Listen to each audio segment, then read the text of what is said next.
Bismillahirrahmanirrahim. Terkait kajian akhlak atau nasihat-nasihat tentang akhlak secara bahasa atau secara linguistik dari segi kosakata, akhlak itu kata jamak. Jadi kalau orang baik secara fisik, orang Arab bilang kholqon secara fisik. Kalau secara moral, orang Arab bilang khuluq atau akhlak.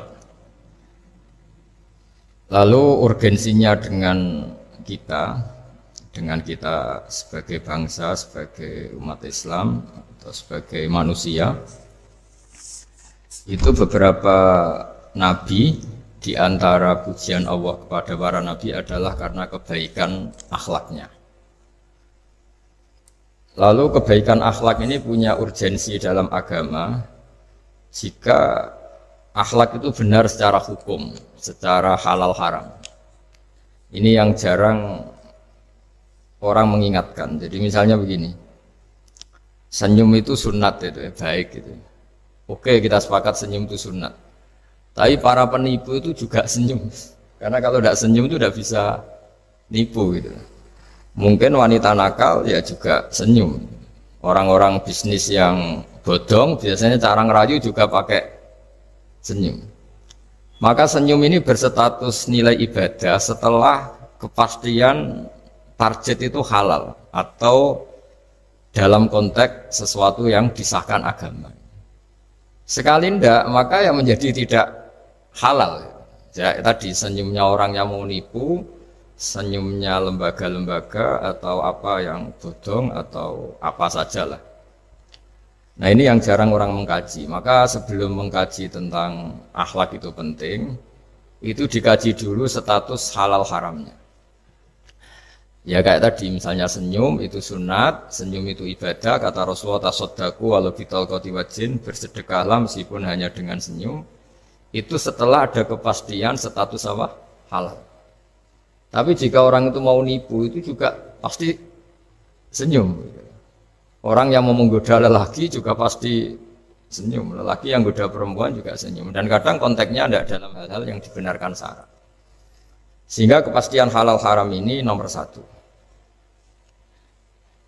Terus kedua, akhlak ini yang menurut disiplin fikih, ini memang agak jelimet ya, tapi nanti Anda mudah memahami.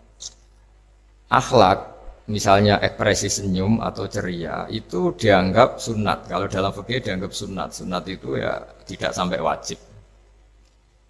Tapi ada konteks tertentu yang sunat ini menjadi wajib. Misalnya kita sebagai dai ya, sebagai ustadz itu, orang-orang yang nakal ini bawaannya senyum, ramah. Tapi kita yang ustadz ini bawaannya merengut, cemberut. Sehingga kecenderungan orang itu ngidolakan yang nakal. Nah ini penting saya jelaskan supaya orang itu bicara akhlak. Akhlak itu tadi saya katakan, senyum itu baik, ramah itu baik. Tapi setelah status hukumnya itu halal gitu, ya.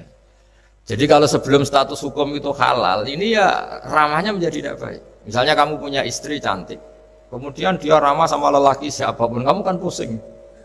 Terus alasannya ramah itu baik. Makanya di Quran diingatkan fala takhdu'na bil qawli fayatma alladzi fi qalbihi marad. Orang-orang solihah, orang-orang yang afifah, wanita-wanita terhormat, jangan terlalu ramah sama lelaki lain, karena lelaki lain yang kamu ramahin, kalau kebetulan dia ada orang baik, pikiran ramah kamu ini ditafsirkan yang macam-macam. Nah, jadi ini karena saya sebagai kiai memang menekuni fikih, sehingga sebelum bicara jauh tentang hukum moral itu pastikan dulu status halal haramnya, baru ada numpang hukum akhlak. Sodako juga gitu, banyak orang dermawan itu ternyata nyuwun sewu memang uang korupsi sehingga mudah ngasih orang banyak, pas uangnya sendiri ternyata berat. Ini belum bisa dikatakan sodako karena bawaannya dermawan, karena uang saya saja. Jadi kepastian hukum ini harus ada dulu. Makanya dalam Islam fikih itu nomor satu, hanya nomor satu itu ya kepastian hukum. Baru di level apa aplikasi hukum itu penerapannya, tatbikinya kalau dalam bahasa Arab butuh akhlak.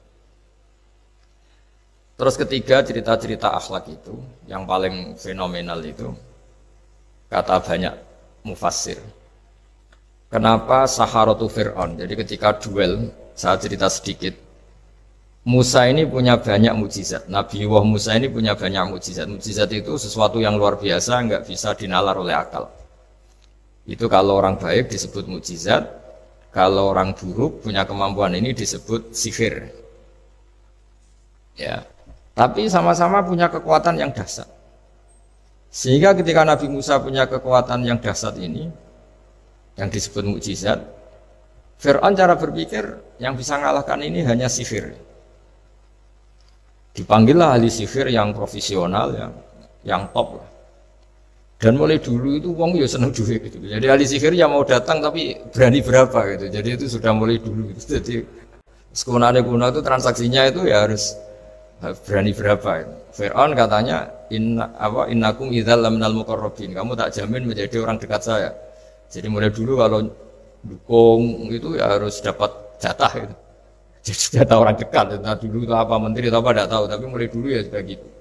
Kata Fir'aun oke. Akhirnya pertarungan itu mau dimulai.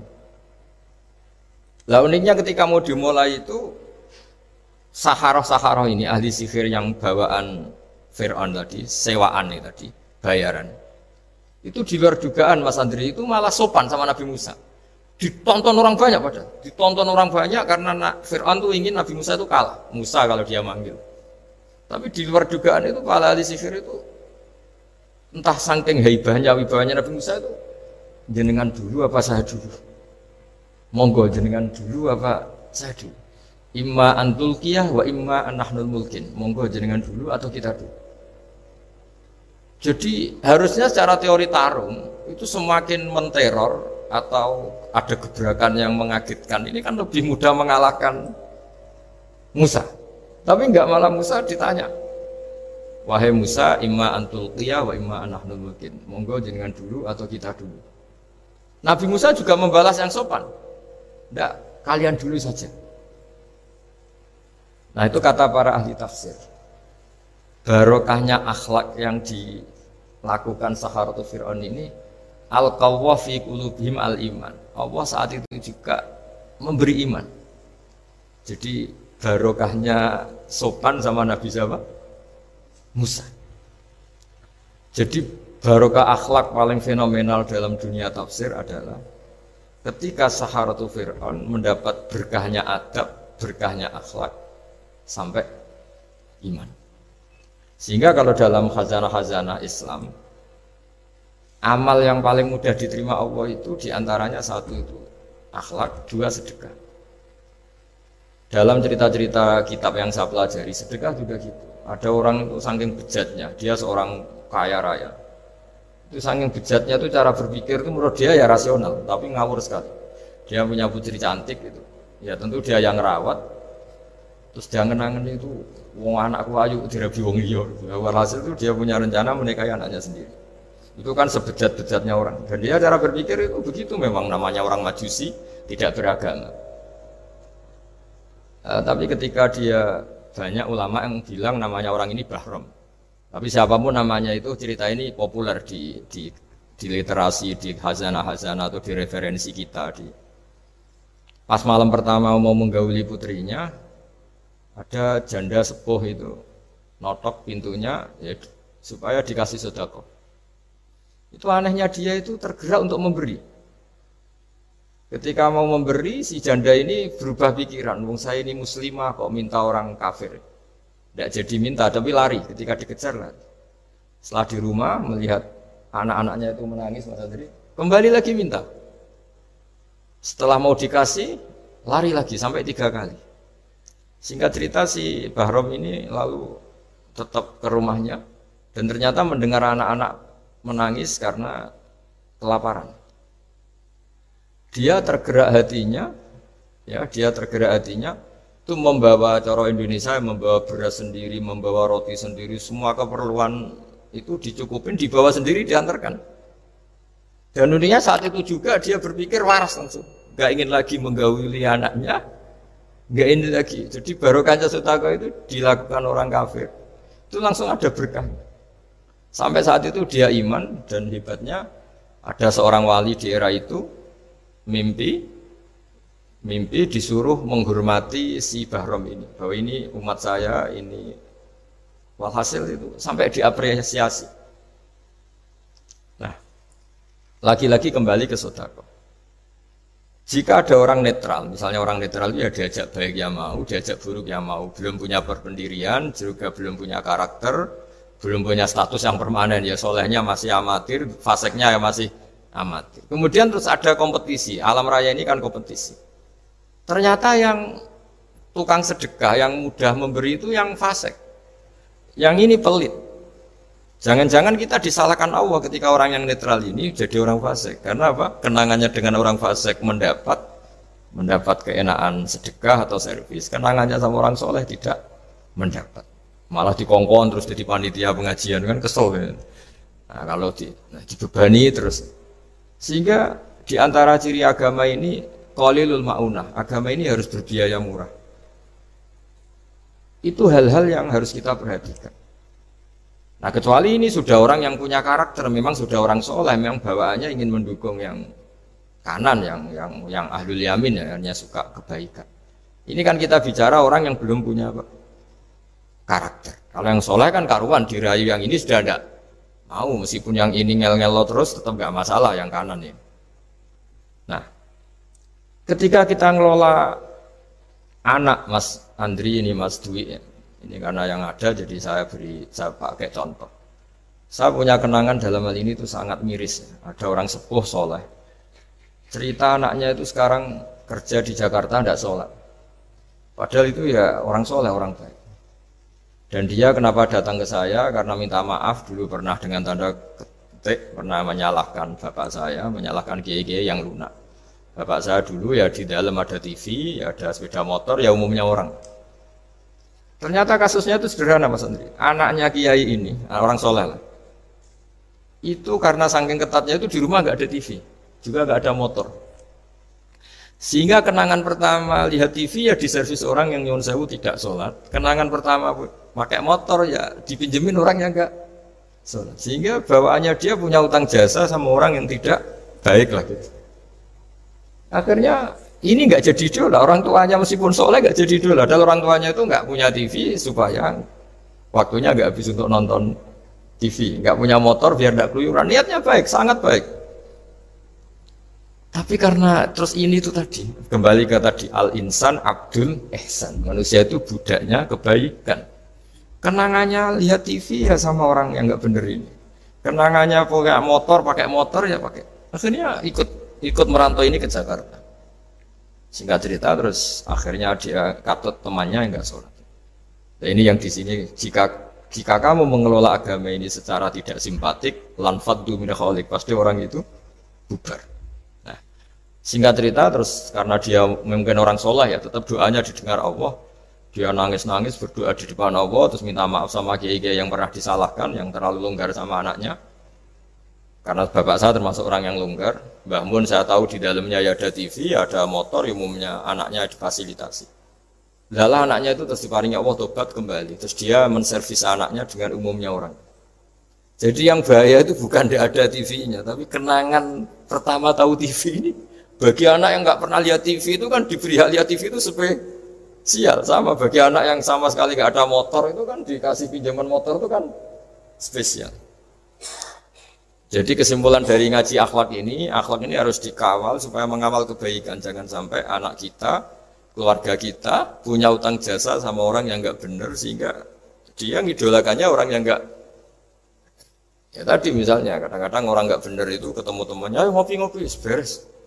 Yang ini kita sebagai orang tuanya mau ngopi saja tanya, jam segini kok ngopi?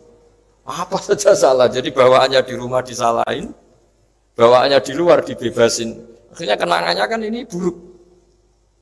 Ini hal-hal seperti ini yang kita harus hati-hati lah ngelola kebenaran. Makanya ada cerita di kitab Risalah Qusyariyah juga diulang lagi di Ihya. Ada orang Majusi. Ya bayangkan dulu Dulu itu kan padang pasir, di jalan nggak ada air, juga nggak ada warung, Mas Andri, juga nggak ada ATM. Jadi bayangkan dulu. Jadi cerita ini harus dibayangkan dulu. Kalau sekarang kan nggak kebayang ada orang kelaparan di perjalanan. Makanya dulu itu hukumnya ekstrim. Siapa yang iman billah wal yaumil akhir harus memuliakan tamunya. Dulu itu ukuran memuliakan tamu itu nomor satu ya dikasih makan. Sehingga kalau ada tamu dari jauh, Nabi itu kalau nggak bisa ngasih makan dilelang.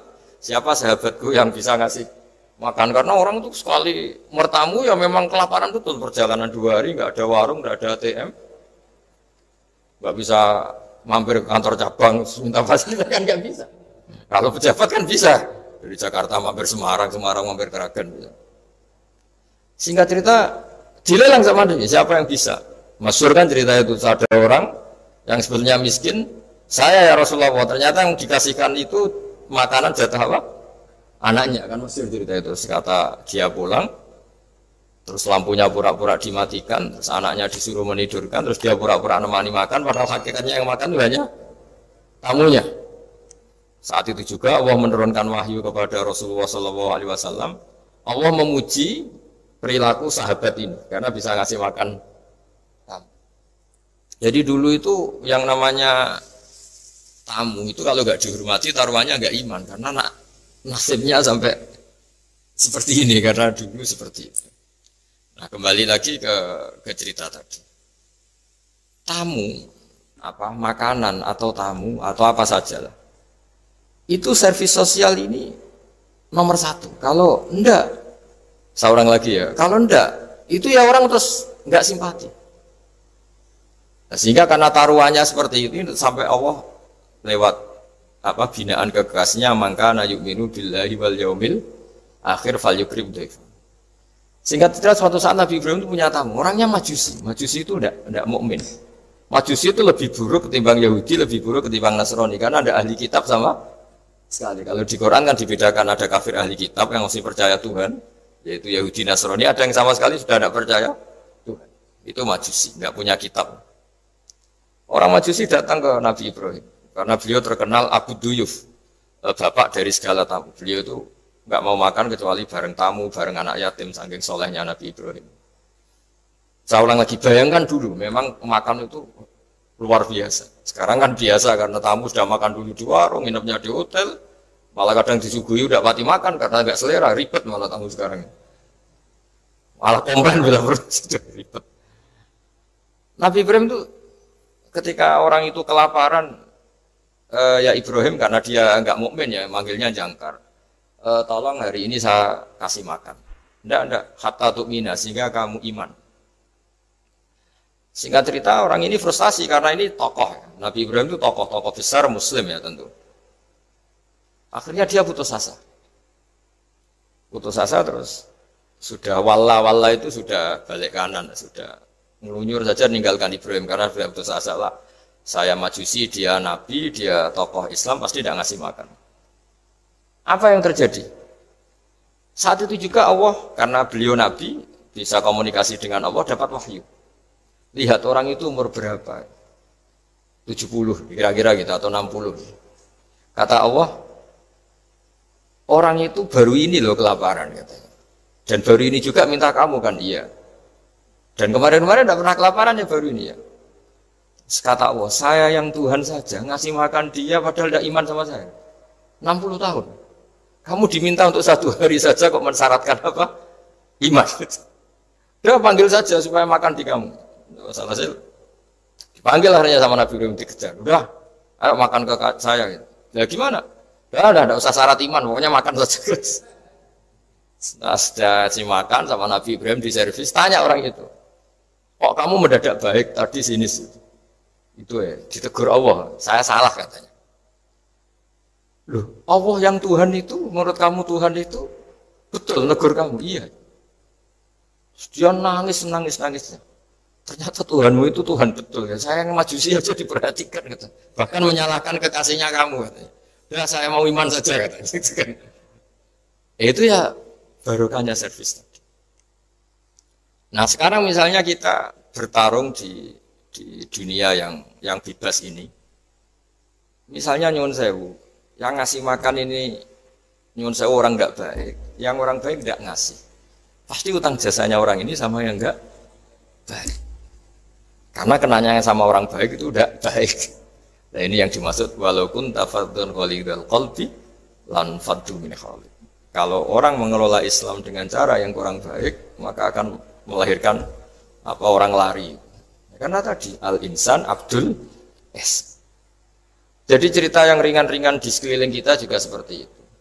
Bapak-bapak itu ngopi di rumah itu ya rasanya kopi sama. Itu gara-gara tidak nyaman ya cara bujune marah kan gitu cara nyugoi. Di warung senyum. Akhirnya milih di warung. Karena di warung dapat senyum, di rumah dapat. Ya sudah. Semuanya semua proses sosial itu seperti itu. Nah mau saya di sini bayangkan itu anak kita, kenangannya dengan kita, dengan bapaknya, dengan ibunya ini kurang baik, kenangannya di luar baik, sehingga anak kita cenderung tidak ngidolakan kita, meninggalkan kita. Jadi menurut saya belajar akhlak paling pokok adalah kaitannya dengan kepentingan anak-anak kita. Saya bukan niat sombong ya, saya itu alhamdulillah sampai sekarang itu masih sering mandikan anak saya, jalan-jalan sama anak saya. Hak-haknya. Bahkan saya ini punya ajaran yang agak unik. Tapi istri saya sudah menerima dulu ya sempat janggal-janggal untuk iskal. Sekarang sudah menerima. Saya punya anak yang biasa ikut adik saya di Fuad itu masih kelas 2 SD. Mulai kelas 1 SD, mulai kelas 2 saya bilang, kalau kamu ingin jajan, bapak pas tidur bangunkan. Padahal anak saya itu punya santri, punya banyak yang bantu. Dulu istri saya protes, itu kan melatih anak nggak sopan karena bangunkan orang tua. Enggak, kata saya, sopan itu nomor 2, nomor 1 itu hukum. Terus saya beri penjelasan. Yang paling berhak atau yang paling boleh dingel-ngelno anak. Dingel-ngelno anak itu ya diganggu anak. Itu ya orang tuanya. Masa anak mau jajan yang harus ribet pembantu? Mana anak mau jajan yang harus ribet orang? Yang paling boleh diganggu oleh anaknya ya orang tuanya. Itu hukum, kata saya. Akhlak nomor 2. Sehingga barokahnya hukum itu, saya ulang lagi, barokahnya hukum itu, kalau anak ini terpaksa pembantu itu pas lalai, pas kita tidak nyalahkan, kan kewajibannya di kita. Akhirnya kita menjadi tahu, baru istri menjadi tahu, yang paling berhak diganggu anak ya orang, itu hukum. Nah akhlak itu baru nomor 2, ganggu itu ya dikira-kira lah pas bangun atau pas rileks. Tapi itu nomor 2, itu namanya moral. Moral itu sunat. Tapi kalau hukum itu nomor 1. Sehingga akhirnya orang tua, anak ini senang. Betapa baiknya orang tua kita, pas tidur saja dibangunin mau, demi kepentingan dia. Akhirnya anak ini punya kenangan baik sama orang tua. Pas tidur saja bapak diajak mau. Apalagi pas happy. Nah karena kenangannya baik, ya idolanya orang tuanya. Ketika idolanya orang tuanya dan kita orang baik, mau ngajak sholat ya gampang, mau ngajak ngaji ya. Bayangkan kalau kenangannya dia dimintai uang nggak boleh, bentak, salah jam kayak atau salah jadwal atau apa, salah momentum, masa anak kecil diwalate salah, pakai momentum pakai apa? Nah, ketika kita ngangkon belajar sudah susah karena kenangannya enggak baik. Jadi kunci daripada lah ini makanya saya bilang berkali-kali. Oke kita belajar akhlak, belajar moral, tapi nomor 1 itu hukum. Saya ulang lagi hukum. Karena agama ini ciri khasnya itu hukum. Hukum itu ketentuan. Jadi aturan Islam itu detail. Misalnya saya belum haji. Ya sudah, sebagian harta saya jatah untuk haji itu sudah tidak milik saya. Harus dianggap miliknya haji.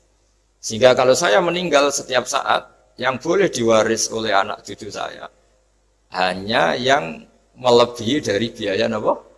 Haji. Makanya di Indonesia disebut gaji amanat. Gaji amanat itu orang yang sebetulnya sudah mampu haji tapi tidak kober haji. Itu kalau sudah meninggal harus ada jatah haji yang dianggarkan untuk haji apa? Amanat. Baru sisanya boleh diwaris. Karena ini hukum. Nah nanti di akhirat juga Allah pakai hukum. Kalau ada anak nggak sholat, yang pertama disalahkan orang tuanya. Kenapa ini tidak sholat? Semua kesalahan anak-anak kita adalah dibebankan ke kita. Ya, jadi saya mohon cerita-cerita akhlak ini jangan sampai hanya nyuwun sewu moral dengan arti kenyamanan sosial, tapi kembalikan ke Allah dan apa? Rasul. Sehingga ini yang terakhir saya cerita hadis yang populer sekali. Ada 3 hadis yang populer dan ini sampean semua pasti hafal. Maka na yu'minu billahi wal yaumil akhir fal yukrim jarahu. Terus ada yang fal yukrim dhaifahu. Terus yang ketiga fal yakul khairan aw liyasmut. Berkata baik atau kalau enggak bisa berkata baik ya apa dia. Nah, itu uniknya Islam itu apa Mas Dwi? Uniknya Islam itu tidak pernah membolehkan umatnya terdikte oleh sosial Mas Andri, enggak boleh. Tapi hanya terdikte oleh ketentuan Allah dan Rasul. Jadi Allah cara ngendikan, kalau kamu iman kepada Allah dan Rasul, iman kepada Allah artinya apa? Allah memerintahkan kita berbuat baik sama tetangga, sama tamu. Maka lakukan itu. Sekali tidak demi Allah dan Rasul, berarti Anda didikte oleh hukum sosial. Kalau tetangga baik ya kita baik, kalau dia buruk ya kita ikut buruk. Itu artinya apa? Kita tidak didikte oleh hukum Allah dan Rasul, tapi didikte oleh hukum apa? Sosial. Islam itu agama yang hubungannya manusia itu dengan Allah, bukan dengan sosial. Sehingga ketika baik sama tetangga pun itu karena perintah Allah. Sehingga kalau suatu saat kecewa tetangga kita itu kurang ajar misalnya, ya kita tetap nyaman saja karena kita baik itu atas perintah. Makanya masyhur di kalangan ahli hadis ada dawuh Nabi, la takunu imma'atan. Taquluna in ahsanan nas ahsanna wa in dolamuna dolamna. Kamu jangan jadi orang yang didikte sosial. Kalau orang baik kamu baik, kalau orang buruk kamu ikut buruk. Itu namanya orang yang nggak punya prinsip. Tapi walakin wattinu anfusakum, kata Rasulullah. Kuatkan prinsip kamu, jika manusia baik kamu akan baik, dan manusia ketika buruk kamu pun tetap ingin baik. Nah, dengan demikian itu berarti kebaikan kamu itu atas perintahnya Allah dan Rasul, bukan atas nama sosial. Sehingga misalnya ada orang birrul walidain, ibunya bawaannya cerewet, mbahnya cerewet, ya tetap baik. Tapi kalau kamu didikte sosial, sekali ibu kamu bawel, malas lah ketemu ibu bawel. Nah, ini berarti kamu belum didikte Allah dan Rasul, tapi didikte hukum apa? Sosial. Sehingga untuk menutup mau itu ini, saya sering cerita di mana-mana di kitab Ihya itu ada cerita, ada seorang pemuda yang kurang ajar sekali. Ada kiai dipanggil, Pak Yai silahkan ke rumah saya. Ya kira-kira cara sekarang mungkin 500 meter datang. Setelah sampai depan rumahnya, sudah Pak Yai saya tidak punya kebutuhan sama kamu. Itu kiainya senyum, rileks. Setelah sampai rumahnya dipanggil lagi, Pak Yai mohon ke rumah saya. Kiainya ke situ lagi asik. Terus setelah sampai rumahnya pemuda tadi, sudah pulang aja saya tidak butuh kamu. Sampai 3 kali. Dan kiainya tuh asik, ceria gitu. Pemuda itu kagetnya bukan main. Kenapa Pak Kiai tidak tersinggung? Malah senyum-senyum. Jong kata orang Jawa ini. Ini cerita di Ihya. Saya tuh senang sekali nuruti perintah Allah. Allah menghentikan, saya disuruh hormat tetangga. Lah kamu tetangga saya. Dan saya alhamdulillah bisa nuruti karep kamu. Disuruh ke kamu, saya ke kamu. Dan sekarang karep kamu saya pulang, ya saya pulang. Syukur sekali hari ini saya bisa nuruti perintah Allah sampai 3 kali. Nangis pemuda itu. Loh kalau kamu kan kamu tampar, ini kan pelecehan. Itu kan kurang ajar betul, kiai digambar. Tapi wali-wali itu nggak berpikirannya tidak seperti itu. Kalau kamu tidak wali ya memang aneh pikiran itu, tapi yang benar ya itu. Nah, jadi lewat ngaji ini saya mohon dah semua teman-teman yang di BI maupun seluruh kita, akhlak itu nomor 1. Dengan makna tapi setelah kepastian hukum. Setelah kepastian hukum. Jadi misalnya senyum itu sunat karena kita merayu mitra bisnis untuk bisnis yang halal. Tapi kalau bisnis kita bodong, ya semua orang ingin nipu kan ya pasti senyum lah. Berarti yang pahalanya besar ya orang-orang penipu karena senyumnya lebih sering dibanding yang enggak nipu. Jadi artinya akhlak itu menemukan momentum sebagai ibadah setelah ada kepastian hukum halalnya. Tapi kalau nggak ada kepastian hukum halalnya, ya ini senyum itu dievaluasi tadi. Misalnya orang ngerayu juga harus senyum, orang nipu juga harus senyum. Ini yang mungkin banyak diabaikan. Saya kira demikian dan mohon maaf karena sebetulnya kalau andaikan tadi jalannya normal mungkin saya agak terlambat. Itu kan banyak lubang-lubang karena itu biasanya kan karena hujan ya. Tapi ya saya suka tetap terlambat biar keren pernah nunggu kiai. Jadi kalau dalam teori agama itu sama kok. Sholat, Nabi itu pernah sholat Isya itu 2:30. 2:30 dini hari, sahabat biasanya kan beliau suka awal waktu. Ketika sahabat tanya, kata Nabi, malam ini spesial. Karena kamu lama sekali nunggu apa? Sholat. Enggak semua orang loh, malam ini bisa menunggu apa? Sholat. Jadi artinya apa, bawaannya itu nunggu kebaikan. Jadi di antara trik atau resep husnul khotimah, ya ini sebagai penutup ngaji, resep husnul khotimah itu inna wa ta'ala yubahi malaikatahu, Allah membanggakan kita, yubahi bikum malaikatahu, Allah bangga dengan kita. Di antaranya apa Mas Andri? Umatnya Rasulullah SAW itu kalau habis subuh ditanya, ngapain kamu hidup nunggu sholat duhur? Ngapain kamu hidup setelah sholat duhur nunggu sholat asar? Sehingga kita ini menunaikan fardu yang diwajibkan Allah dan menunggu datangnya fardu yang lain. Jadi orientasi kita fahijratuhu ilallah wa rasul. Tapi kalau kita orientasinya mapan, kenapa kamu hidup? Sama mati setelah mapan, sama mati setelah jabat. Ini kan berarti perjalanan kamu ilat dunia, orientasi kamu dunia. Famangkana hijratu ilat dunia, awim ro'atin yang kihuwa, fahijratuhu ila ma hajaro ilah. Tapi kalau kamu niatnya, kenapa kamu berani hidup? Supaya bisa sholat, supaya bisa ibadah. Berarti perjalanan kamu hanya menuju Allah dan jadi sehingga diantara alamat husnul khotimah adalah orang setiap sudah melakukan satu kebaikan berani hidup karena berharap bisa melakukan kebaikan yang lain. Jadi dari satu kebaikan rutenya menuju kebaikan yang lain. Ya, saya kira demikian dan mohon maaf. Assalamualaikum warahmatullahi wabarakatuh.